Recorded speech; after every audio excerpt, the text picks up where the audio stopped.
Michael is the founder and CEO. Hi, Michael, of CardinalOps. Previous to this, Michael was Palo Alto Networks VP. That is no small role. And prior to that, as I look through Michael's resume and the incredible list of accomplishments, I could I could probably take the entire session here naming all the different companies and organizations that he has founded and started. But we are not going to do that. Instead, we're going to talk today about CardinalOps, and I want to thank you in advance for participating in this like super cool event that I have no doubt is going to be elevated in cool factor after you're done. So, Michael, I'm going to hand it over to you, and I will disappear from the screen because my looks can sometimes be distracting. Appreciate the warm introduction and looking forward, and hope the session will be interesting and productive for everyone. I'll kick it off. So really excited about presenting here in MTEK Summit 2021 and look at all these exciting technologies presented here today. So I think John already introduced me, so I'll jump right into it. So essentially, we've spent years and years building more and more cyber defense solutions, identifying different technologies and challenges and threats out there that require more and more technology to be leveraged to defend organizations. But what we've realized is that the challenge of implementing all these security tools is also becoming harder and harder. In some sense, it's becoming the weakest link. Organizations today looking at this array of technologies and tools, trying to somehow manage the complexity of how do you implement and operationalize all those tools with a small and understaffed team of security engineers. What's really been kind of the breaking point, what's turned this complexity to really grow exponentially is the introduction of cloud security, basically cloud migration and cloud adoption, that in a very, very short time frame, organizations have adopted dozens of new technologies, new SaaS, IaaS, PaaS technologies, and many new security tools, and in a very short time frame are now basically unable to cope with that added complexity of, again, how do you take all these tools and turn them into an effective array of cyber defense? And these kind of security engineers are trying to do that today manually through many, like 100 dashboards. Each dashboard telling us the story of a single tool. How is that tool configured? Is it operating correctly? What are the policies in place? How effective is that tool? Is it misconfigured? Is it properly integrated with other tools? And understanding this mesh of complexity by looking at the individual dashboard just doesn't work. This is, in essence, broken. This array is then not able to effectively detect threats today, not because we are lacking the technology lacking the capability to implement that technology correctly and derive the full capabilities of those tools. So in essence, what we're seeing is that organizations are spending millions of dollars acquiring more and more security tools, up to 50, 60, 70, 80 different security tools. But then they are unfortunately, due to the sheer complexity of implementing those tools, which are effectively utilizing roughly 20% or under of all those tools that they have in place, and their effective threat coverage, their ability to effectively detect and respond to threats is extremely low, just because of they're not leveraging all that technology in place. In recent years, new tools and automation were introduced to automate various functions of the security operations. Right? The incident response team, responsible for identifying, containing, and responding to incidents, has benefited from the security orchestration, automation, and response platforms that automate the incident response processes. On the other hand, the red team, responsible for validating the control through active active attack simulation have benefited from breach and attack simulation and continuous automated red team tools that, again, automate that function.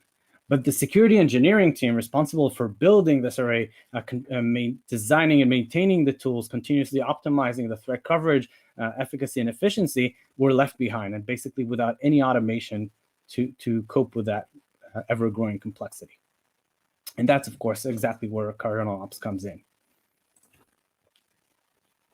Due to that increasing complexity and the extremely small and understaffed security engineering teams trying to solve this complexity manually, what we're actually seeing in effect is that this gap is growing over time. The problem is becoming worse and worse as time goes by, with more and more tools to manage the complexity rising and just not being able to effectively deliver the required and comprehensive threat coverage in production. And that's exactly the gap that we want to address. In a recent security research that we published, and of course this is available to everyone to download and learn from, this we've found by surveying different organizations that their average SIM implementation is able to cover just 16%. Okay, just 16% of MITRE ATT&CK techniques. Right, MITRE ATT&CK is that extensive catalog of attacker techniques leveraged by attackers today, by various attackers targeting your organizations, and that very extensive catalog allows us to measure the effectiveness against that framework, so that we can be very quantitative in our measurement.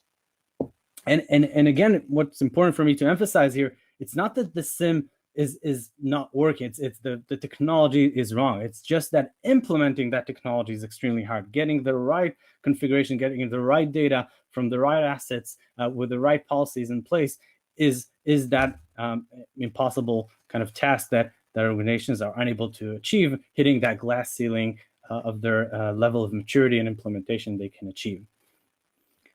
To make that worse, we found that 25% of SIM rules in place are actually broken or non-functional, not able to detect the threats they were designed for, designed due to different misconfigurations, decay over time, changes in the environment, leading to the fact that these policies do not have what's required for them to work effectively, and essentially leading us to have these blind spots, areas where we believe we're protected, but these misconfiguration leads to them being ineffective.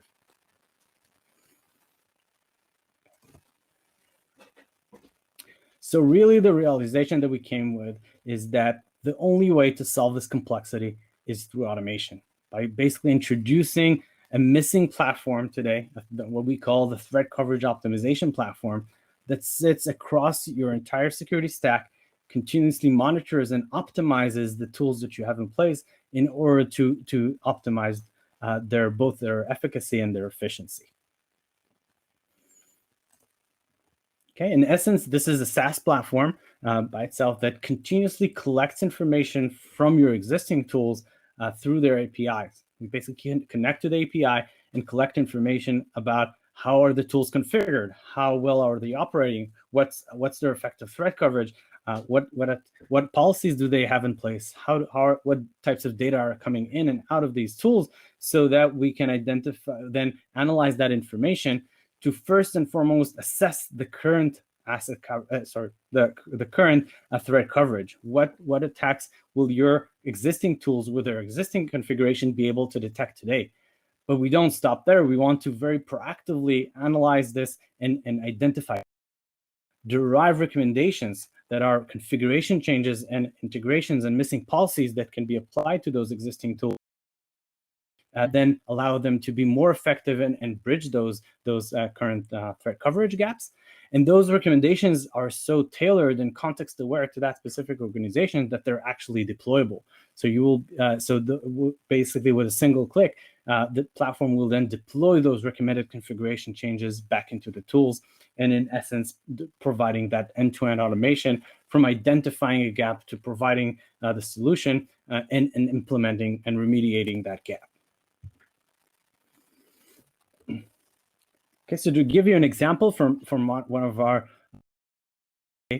this is a medium enterprises, that small and understaffed team that I mentioned before. So again, here, a very typical, just 1 to 2 people, full-time employees trying to cope with that ever-growing complexity with dozens of security tools. And this organization have purchased are spending over $1 million a year on their Splunk. But this small and the team was unable to operationalize that technology. So all that investment was basically going to waste. And our goal here is really to go back to those existing investments and just derive more security value out of those existing investments. And basically after a short 30-minute onboarding, connecting to that Splunk's API, we're able to analyze their environment and start to push recommendations to production in order to extend their threat coverage. And just within 6 weeks, the initial 6 weeks of the integration, we were able to double their threat coverage and them to detect twice as many threat use cases that are high risk to their environment, just by better integrating the existing tools they have, having the right policies in place, having the right integrations, collecting the right data from the right tools, and leveraging that in order to do better security.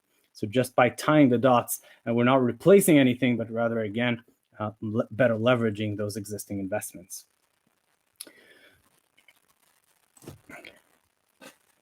Okay, so in terms of supported technologies, so today we're kind of supporting the major and most popular security analytics platforms, both on-prem, such as Splunk and QRadar, and also the cloud SIEMs of the world, the Sumo Logic, Azure Sentinels, and cloud versions of Splunk and QRadar, and today also in beta supporting Amazon GuardDuty.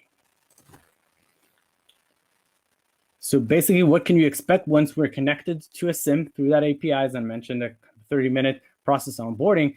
You first get immediate visibility into what's your effective threat coverage as compared to the MITRE ATT&CK framework, right? Depicted here in the screenshot.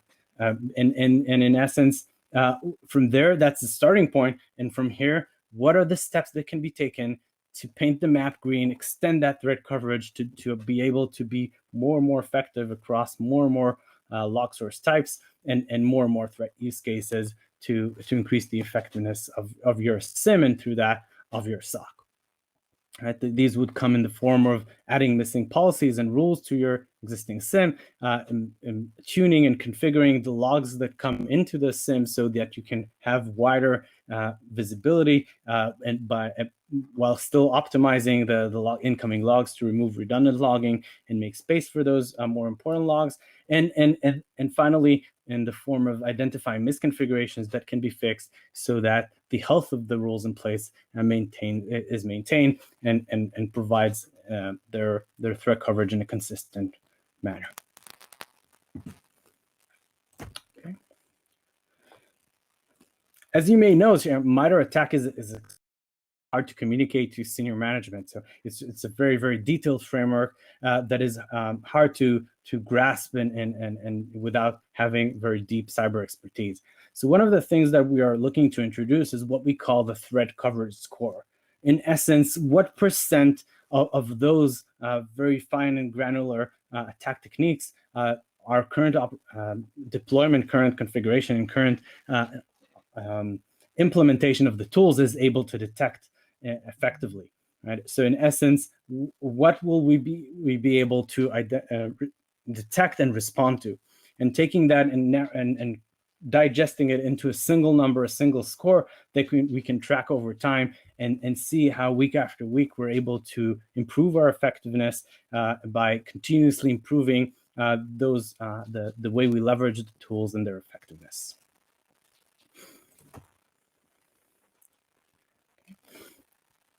In terms of really kind of double clicking on the security challenges in the cloud, we're seeing that really many organizations are really overwhelmed with that additional complexity. In many ways, the existing controls they have on-prem do not translate well into the cloud. So it's extremely hard for them to extend their SOC from a SOC that was really focused on-prem to now monitor hybrid environments across both on-prem and cloud.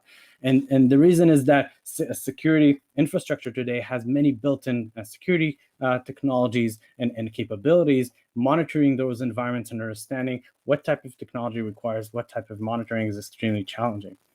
And another typical challenge that we see is that due to multi-cloud environments and the excessive cost of egress of sending logs outside of these cloud environments results in many times in multi-SIM deployment models, where now we don't have the complexity of operationalizing just one SIM, but actually multiple SIMs.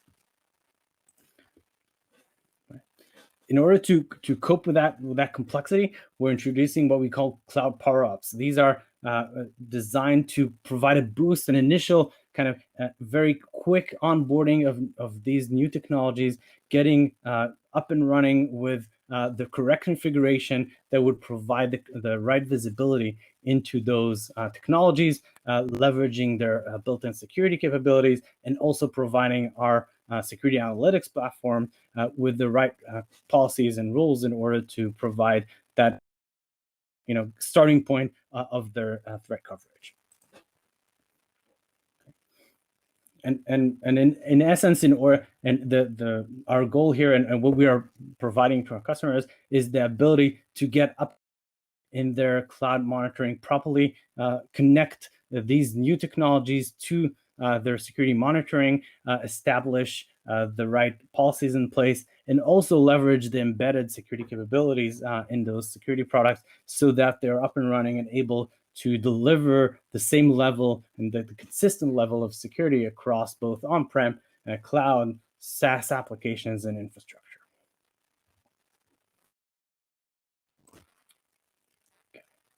Okay, that's it. I think I ran a little bit fast, so of course, very happy if if anyone has any questions or would like to reach out and see a demo live of the technology. Please feel free to reach out to us. And if there are any questions here, I'll of course also happy to answer them as well. Awesome, thank you so much, Michael. I do have a couple of questions that one from me and one from elsewhere. So we'll start there first. CardinalOps highlights inspiration by DevOps methodologies, right? That's kind of mentioned in the marketing. How do we give SDLC the proper attention in a security landscape that already has so much going on? So what are your thoughts, I guess, Michael, on SDLC? I think is the crux of the question. And how do we elevate that in priority as far as security priority? So if it's okay, first of all, I'd like to first kind of clarify what do we mean by that reference to DevOps, and what we wanted to reference is how DevOps have transformed the world of software development. So through DevOps, we've created today the ability to deliver new innovation and product development, so new software into production in an extremely agile and fast way with very fast iterations going into production every even seconds right today, and really accelerating the rate in which we do security software development. Sorry. And we want to take that same notion to the world of security engineering, right? In some sense, both DevOps and SecOps have this notion of both operations and engineering. And we want to take that same notion and say the way to solve this huge complexity is not by throwing everything out the window and starting from scratch, because then we're maybe 2 years later, we'll be more or less at the same point where we started. But actually, we can get there by many, many small steps that would iteratively and take us there in many steps for quick improvements, and do that safely through the proper monitoring and testing and validation that we can perform along the way. So that's just the reference for the DevOps methodologies and thinking that we want to bring into the security engineering world. Awesome. I definitely agree. That's yeah, I think I'll stop there. No, that's great. Yeah, we don't often get the chance to listen to great minds like yourself speak on a lot of these topics. So don't ever interrupt yourself. One area that I personally am so happy to see CardinalOps tackling is the MITRE ATT&CK framework. it can be extremely difficult to digest for those that are not necessarily in the security and defense game. And so, thank you to you and the company for that shift, or the kind of automating that shift left to a degree. My question around that would be, what are your thoughts on MITRE? They recently came out with the Defend framework.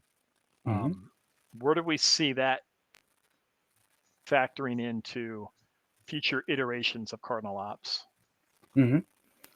Right. So I think, first of all, hats off to the MITRE group. That I think it's a very notable jump in our capabilities, and creating these unified languages is really essential for us to take that next level of creating innovation, automation, and all these that are extremely necessary. And maybe to shout out to another team is Devops by Verizon, that also brings uniformity and consistency to in a unified language that we can leverage today in the industry. And definitely, as you mentioned, operationalizing this and leveraging these is not trivial, but the gains are extremely valuable as well. Can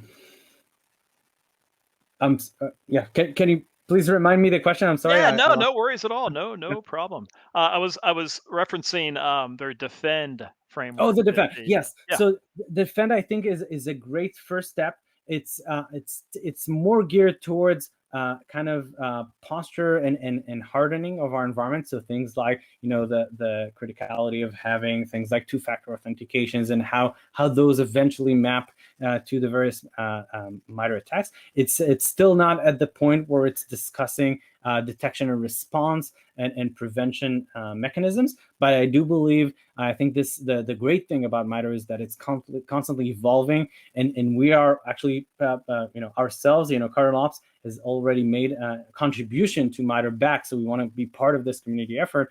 And so we believe that MITRE Defend is in its early stages, but over time it will grow in maturity and provide better and better guidance to the industry of how can we better prepare for and be effectively detecting these types of threats.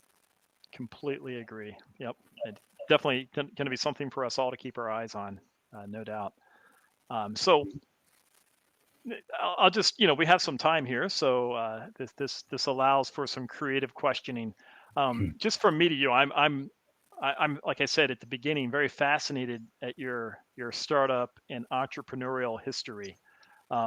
What do you find, Michael, as a challenge in that startup game, right? In the genre of thinking of the idea, then taking it to operation and getting a company started up. Where do you find the biggest challenges in that whole space? Yeah, so no lack of challenges, that's for sure. I think the real in one way of thinking about this, I think that the biggest challenge is that you have all the challenges at the same time. You're starting as a smaller player in the market, so basically nobody's ever heard about your company. You're trying to bring a new notion to the market, a new idea of maybe a new perception. How does the future look like? You've basically perceived how things were done until today, and now that small, unknown, never heard before kind of companies telling you that you need to rethink how your view of the world, right? And on top of that, we're basically introducing a very new product that is just in its very early stages of maturity. Just as we've worked on this, just with a small but extremely proficient team. So we're bringing this new product to solve a new problem, changing their perception of how things can be done. So we are really trying to kind of a David and Goliath kind of thing, where we are really the underdogs in so many ways. But of course, the thing that will eventually allow us to overcome that is that we are presenting a better future, basically. Now, in our example, from a situation where everybody's in some sense accepting that the only way to do this is through manual labor-intensive, exhausting types of work that is just not being able to catch up. And we're saying, no, there's a different way of doing things, and we can show you the light. Even if today we're doing kind of 1% of our vision, that's showing us, where we can go as an industry, and that it's possible. That it's possible. Yeah. Yeah, I always, I'm always fascinated because so many companies come along and they present the solution without really identifying the problem set. Right. And they could have you could have the greatest solution known to mankind, but if you don't know they don't understand what this is going to solve for, then we're okay. Where do we go from here? And you definitely, during your discussion, Michael, did a tremendous job, in my opinion, of identifying some of the problem sets. We have a lot of noise. We have a gap that needs to be, addressed. I always call that, let's putty the gap, put some putty in that gap and fill it. And so you're doing a tremendous job at tackling that issue, and I applaud you and the company. So thank you. Thank you very much. Really appreciate it. I don't. If anybody has any questions that are tuned in and they want to throw a question into the chat or the Q&A, feel free. If not, we'll give it another minute, and then we'll just once again applaud Michael and say thank you. Okay, and then of course, feel free to reach out to me. Even if you have questions after this session, you can just email me at michael@cardinalops.com, and happy to take any questions and keep the conversation going. Absolutely. Thank you again, Michael. Bravo, and appreciate it. And you have a tremendous rest of your day. You too. Thanks a lot, John. Really appreciate it. Take care. You got it. All right. Thank you.